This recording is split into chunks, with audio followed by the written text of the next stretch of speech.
So we're living in quite a time these days, right? A lot of laws being passed around, legalization of drugs and weed and mushrooms and all that shit. New York's a little behind the times on that, but I don't know if you guys are aware.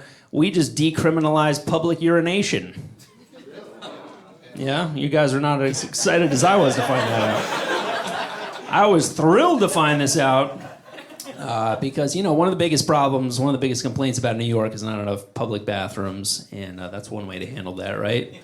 They're like, well, we could build more bathroom facilities, but City has a toilet already, so take it to the streets.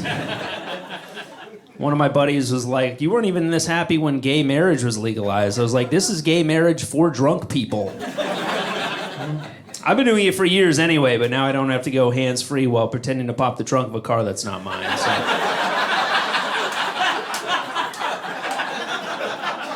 Well, that's how you do it, right? I've been living in New York for 14 years, and I feel like it's turned me into a huge peeping Tom. It's not something I set out to do, but, it's a vertical city, a lot of tall buildings looking down on other tall buildings, a lot of vantage points to see into people's windows, right? Like, you guys look familiar. I've seen you. Usually it's nothing too exciting. Usually it's just like somebody folding laundry, but even then you're like, ooh yeah, this is hot. Fresh out of the dryer, all right. But last week, I'm in my living room and I look across the street and through the window I see two gorgeous naked women making out with each other.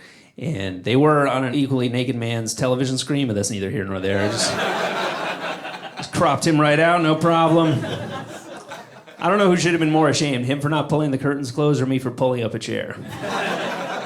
Probably me, because when he finally changed the channel, I just kept sitting there watching Shark Tank.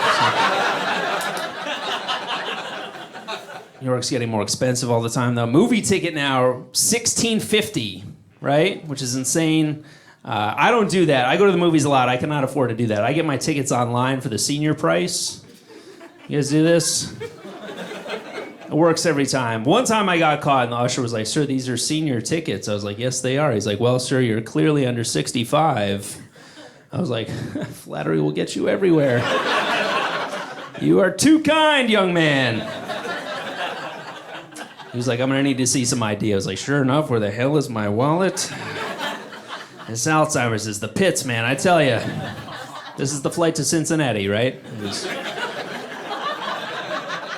He was not amused. My favorite person to go to the movies with is my brother-in-law. He's a big movie buff, and he refuses to watch trailers, though, because he hates spoilers. So as soon as the lights dim, he just plugs his ears and buries his head in his lap. He'll start humming to himself, tapping his foot. It's quite a spectacle, but I got to give it to him, because it's a great way to avoid spoilers, but it's an excellent way to get an entire row to yourself. People show up late, they're like, hey guys, there's a couple seats over. You know what? Let's give this guy his space. He is losing his shit. I like to go with him just to watch people try to figure out my role in the situation.